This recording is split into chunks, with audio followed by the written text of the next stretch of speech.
Bem, seguimos adiante, vamos para a segunda pergunta, que é a pergunta do Estevão França, ou Estevão Frank, no arroba dele. Enfim, o Estevão ele diz aqui, abre aspas, qual artista de Juiz de Fora você está curtindo no momento? Mais de um? Fecha aspas. Forte abraço, Estevão. Uma satisfação poder ter te encontrado nos estudos e poder compartilhar estudos contigo, meu querido. Seguinte, Estevão, eu vou abordar essa pergunta, esse questionamento, essa troca de ideias de uma maneira um pouco diferente, ou tentar ser um pouco diferente do que além de citar nomes. Eu fiz uma pequena lista, assim, meio de pronto, sem ordem alfabética, de coisas que eu estou ouvindo. Mas antes de abordar isso, eu fiz algumas colocações que eu acredito que são importantes e eu tenho uma certa tendência a perceber coisas por trás de perguntas como essa, né? Assim, além de citar nomes, certamente aqui eu vou correr risco, né? E já pedindo desculpa a vários queridos, esquecer. Eu vou abordar esse tema pelo seguinte ângulo. São vários os artistas aqui da região que a gente deve prestar atenção. Eu penso que o lance de ser bairrista, Estevão, é muito, muito, muito importante. É fundamental no processo de qualquer pessoa que respeite o fazer artístico. É fundamental ter as nossas referências e a gente vai durante a vida, né, reverenciando vários que eu chamo de medalhões, né, que eles chegaram antes da gente, deixaram um legado. E eles ocupam um degrau, e o degrau que eles ocupam na história da música, que a gente geralmente coloca como mainstream, tem todo um processo disso. Enfim, mas se a gente olhar ao nosso redor, a gente vai observar vários talentos seminais, potenciais enormes, que muitas vezes não tem certo reconhecimento midiático, né?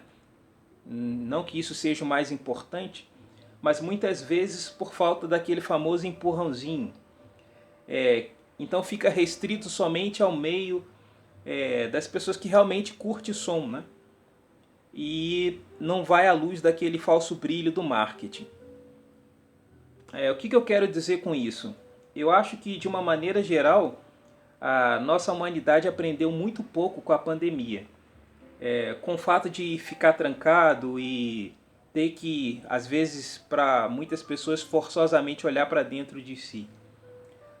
Ainda que seja por um momento, né, não muito grande. Para muita gente, a coisa da arte cai no prato da vaidade pessoal.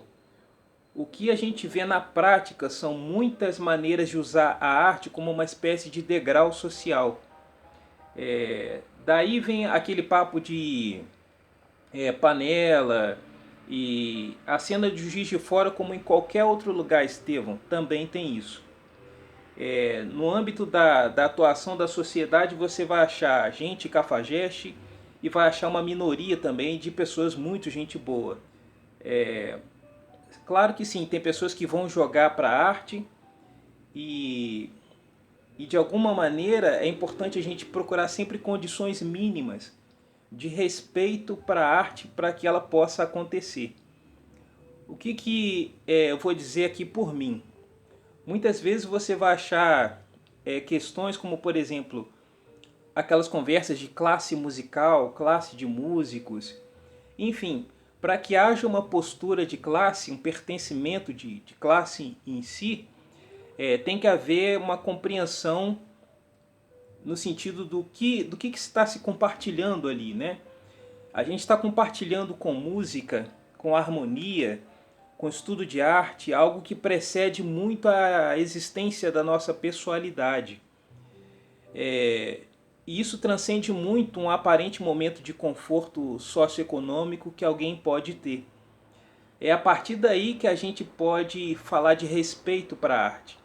Sem esse pré-requisito, provavelmente vai cair naquele prato de usar a arte com uma imposição socioeconômica como uma espécie de plataforma social, que é o que a gente mais costuma encontrar e que se confunde com uma linha muito tênue, muito fina entre pessoas que realmente jogam para a arte, não importando às vezes as condições econômicas e materiais.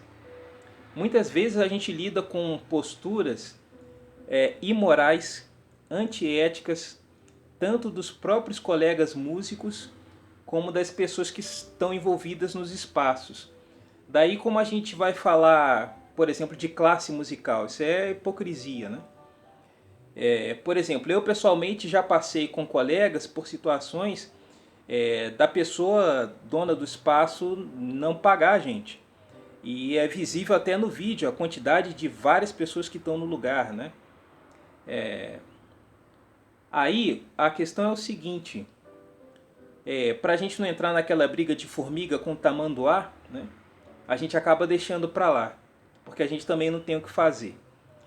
Muitas vezes se vê uma certa vaidade também entre os colegas babaca, por não querer compartilhar o espaço, não deixar e nem convidar ninguém para dar uma canja, por causa da ninharia de uma merreca, de um cover, medo de perder espaço por insegurança da pessoa, dela realmente às vezes ver a arte de uma maneira equivocada, né, no espectro muito limitado de um título, de um certificado acadêmico, enfim. Quando a gente observa na trajetória, por exemplo, desses medalhões, desses grandes músicos que a gente tem como referência, o comportamento deles é justamente o oposto disso. Muitas vezes são marcados pela generosidade. Existiu ali uma capacidade de manter respeito com os colegas, tocar com pessoas diferentes, em trabalhos diferentes, dar espaço para o outro se expressar e saber respeitar quem está começando sem esmagar o outro com pagelança das experiências passadas. A grande questão de uma pergunta como essa, Estevão, que você coloca, sobre os artistas locais, o que está ouvindo, o que está escutando, é que a música, o processo do fazer musical, ela impacta diretamente a arte não como um verniz. A primeira coisa que eu diria, se você realmente gosta de música, é respeitar a arte. Isso deve transcender a sua pessoalidade. Mas com tudo isso, música é uma das formas de escutar o mundo, né? Então é sempre importante estar escutando. Escutando sons, escutando as pessoas. Perder aquela ilusão, aquele devaneio de achar que a internet vai resolver tudo. Se você pode compartilhar com alguém que está no processo inicial, compartilha. Se você está vendo alguém, um cara que tem valor, tem um conhecimento, saiba dar o respeito e saiba absorver. É troca. O processo musical é via dupla. E muitas vezes, devido a essas coisas de títulos, enfim, instituições, muitas vezes a maioria das pessoas esquece disso. Eu escuto sim, Estevão, vários artistas locais. Nesse contexto, quando sobra uma grana e tempo, coisa que agora raramente está sobrando, eu acho importantíssimo ir assistir a galera tocar. E saber se comportar também como plateia, isso é muito importante. Muitas vezes é importante você exercitar isso. Vai assistir, claro, né, vai ter pessoas que te conhecem e tal, às vezes vão chamar você para ir no camarim tomar uma cerveja, esse negócio todo e tal. Mas você saber estar como plateia, sem forçar a barra. Eu já passei situações assim muito também embaraçosas e desconfortáveis, da pessoa, de você estar começando a tocar e você ser interrompido porque chegou um outro músico e a pessoa quer, né, tocar e não tem problema nenhum, né, chamar para dar uma canja e tal, mas você saber se comportar como plateia quando vai assistir, né? Não precisa você não é a atração principal, você é a plateia, né? Então nesse sentido, de pronto, assim, uma pequena lista que eu fiz é o seguinte, eu vou citar vários colegas assim e com processos musicais diferentes, mas que eu estou sempre trocando ideias sobre trabalho, sobre estudo, né? É o Helder Silva, do Conservatório, o Osiel, que é um baita produtor, a Alice Santiago e as meninas da Tata Chama, é o som maravilhoso, lançaram um EP esse ano, ou ano passado, não sei, o Retrato em Lá Menor, Alexandre Rosman, amigão, parceirão, DJ Poti, tá sempre produzindo muita coisa bacana, das coisas que ele dá atenção. O Caio, que é um filmmaker de hip hop fantástico, Caio Silva, Patrícia Vitória, timbraço, canta pra caramba, Renato da Lapa, baita compositor de canção,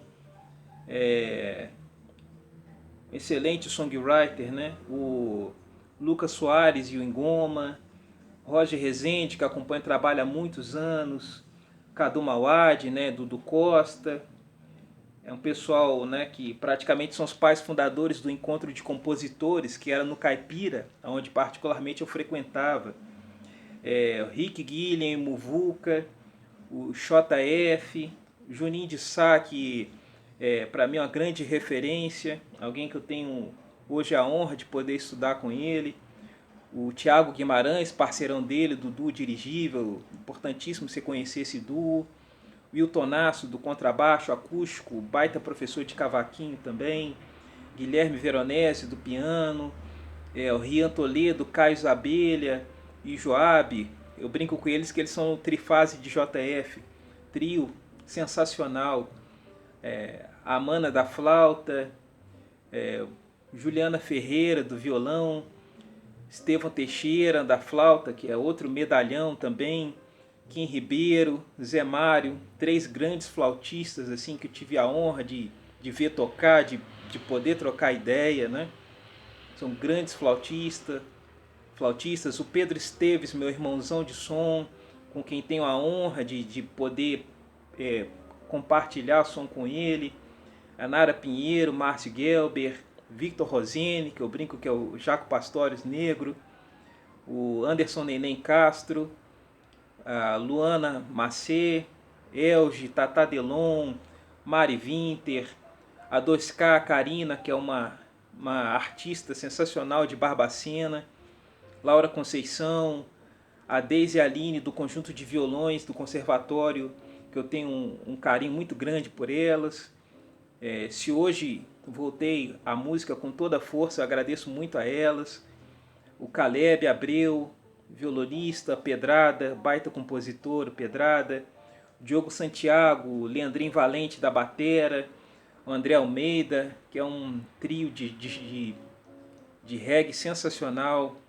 Thiago Crossi, né, da galera do Roça Nova, o Stanley Batera, o Bruno Negro Lee, a galera do Quinta Dimensão, Dioguinho da Percussão, que também está lançando som agora, o PH, o Roberta Terror, que está em Barbacena, Serginho e o Medida Provisória, a Afrodite, enfim, dessa pequena lista aqui, deixa eu ver quem mais, Patrick Alves, do trio Banquinho e Violão, Beto Martins, né, todas as meninas do Samba de Colher, Tamires, Alessandra Crispim, né, a Mari do Pandeiro, né, a Mariana, enfim, o Pablo Canhoto do J4, que eu tive a honra de tocar com ele, do cavaquinho, certamente um dos maiores virtuosos que eu já vi na minha frente de música foi o Pablo Canhoto.